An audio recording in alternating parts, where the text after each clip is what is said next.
My name is Claire. This past year, I've been using Notion to keep track of things that last longer than a month or a year.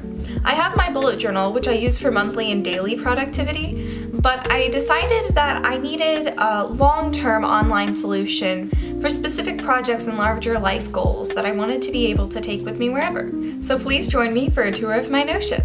Welcome to the dashboard. The dashboard is the main page of this Notion template, and it has links to every single other thing that I use on it, along with my main goals and priorities for both the current month and the month afterwards. So, for example, here I have this month's priorities, and one of my favorite features about Notion is that you can toggle something, so you can just hide it if you have like a lot of goals and you want to make it cleaner. The way I use this is when I'm finished with something, I click the checkbox and then I move it here, and then at the end of the month I take everything that I've finished into my archive. And so that's basically, if I want to see what I did in previous months, I can, but it's not cluttering up my main dashboard. Another page I've made to help myself figure out the month's priorities and goals is this monthly planning checklist here. Now, in the monthly planning checklist, I have just some basic things. I've got what to do on the first of the month, and I divided it into two sections, reflect and plan, and this is just, it's not a to-do list, it's just guidelines to see how I'm going and check in on myself and my goals. And some little reminders. And here are some ideas of mine. Let me know if you have any other goal ideas that you want to incorporate into your life or have incorporated into your life and make it better, because that's what it's all about. Back in the dashboard, we've got, so let's just start going through my archives. The main one is this, which is my ideal self. So here I have my long-term goals. There are more of them than these, but these are the three that I have created spreads to help me with my long-term goals. The first is my physically capable spread. In here I have hikes to go on and roller skating tricks to learn, but there are so many other things that you could add here depending on what you do. Like, for instance, if you're a runner, you could add a mile tracker and track how many miles you've run over the year.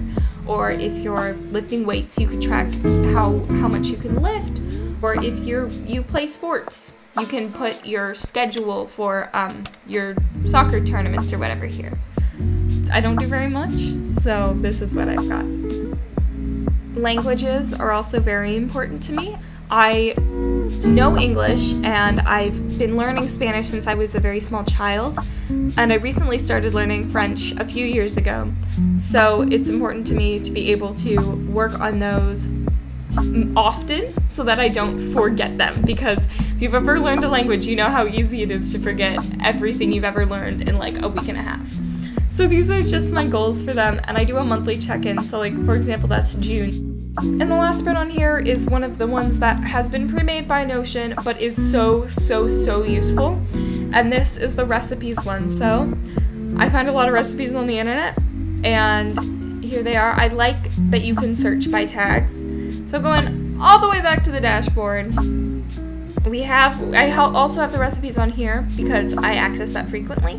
This is another template that I customized from Notion. This is the projects breakdown. I usually use this in one of two ways. By type, so this is by type of thing that I'm working on, for example, video, Notion tour, or I can search by status, and that's so useful because sometimes, you know, you have a little extra free time, but you don't know what you want to work on, so you're like, okay, I'll go for creating. There we go. And in each thing, there are a bunch of different properties that you can fill out. Status, link, type, publication date. I use this mostly for videos because not much else that I have is being published. And next step. And this is really nice because I can just see at a glance what I need to do next. And I can do the whole thing in here. I could just write my funny story in here, or I could go to another document and link it in. This is especially useful with things like videos, because here's my Notion tour, right? Next step, film. Doing that right now. And then I have a template, and this is my template. And the template has a checklist of all the things I need to do, so I can just check them off when I do them. It has an outline. So this video doesn't really need an outline, but I wrote a mini knitting one. I really do use the outline quite a lot, especially with more complicated videos with a lot of scenes in them. And then I also have the description, which is where I have my little template for the description. If I want to edit the template, I can always do that as well.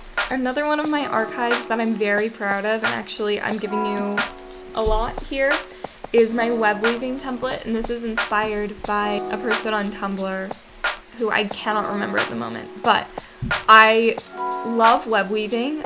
Web weaving is basically taking a bunch of different mediums like video clips, screen caps for movies, poems, pieces of artwork, quotes from stories, whatever, that are all related by a theme and combining them into one post to show the similarities between those works. It's very interesting and pretty much the closest thing to an essay without analysis that I can think of. Anyways, I love it. So I decided to make a web weaving archive in order to track the quotes that I save, because I always want to find them and I never can. So I have a bunch of categories here. Some of them are a lot fuller than others, so I'll only show you a few. But the first is each quote or becomes a page. So it has the name of the quote, the tags if it's related to a bunch of different things, and the property, which is where it's from. But as you can see, I kind of changed this up halfway through, so it's not all consistent. So here I have my screen cap of the quote and where it's from, so that it's easy to find, and if I ever want to make a compilation or find a perfectly apt quote to use in an artwork or something along those lines, I have it all here for reference. The other web weaving one I want to show you is my on months one, because I'm like kind of stupid proud of this. Basically, the best view for this is the by month view, because it just shows all of the different months and seasons, and I adore it so much. I think that it's interesting just to look at this, and also look how many more there are in April than in anything else. You know, they say April is the poet's month because of how much it's referenced, but they really do mean it. I think it's so funny to look at this, and then, you know, next year when I make up my April spreads, I'll come here and I'll be like, what should I put? I should put on to do April is the cruelest month. Would that be nice? No, it would not, but I might. I think that might be funny. And that's on my web weaving spread. The next thing we've got is pretty darn simple. It's a bucket list, because, you know, I'm not gonna get through all of these this year. But these are things that I would love to do. So it's basically, if I'm at the beginning of a season or I know I have some free time coming up, I'll look at this and I'll see what there is to do that I want to do. Because a lot of times I forget what I want to do, and then I'm stuck in an endless void of, oh, I don't know what I want to do. So having lists like this is really helpful for me personally. This is another list along those lines, and it's my recommendations list. I just started this one, so it's a little sparse, but pretty much when people talk about things that sound good, I put it on here. This is also really nice, the search by platform feature, because my family really only has one streaming service at a time. So when we get the streaming service, whatever it might be, I can search by platform and see what people have been telling me to watch, and I've been like, well, but I don't have Disney Plus right now, I can't watch that, and then actually watch it. Okay, you might bully me for this one, but this is my wins, because sometimes I get sad. So these are nice things people have said about me. I think that every artist, especially, but also just people, should keep a list of nice things people have said or written about them. Because when you feel low, and you will feel low, you always feel low at some point, it's good to have nice things people have said. It's nice to be able to, after failure, to see, oh, at some point my work did matter and is valued, and it works as good motivation.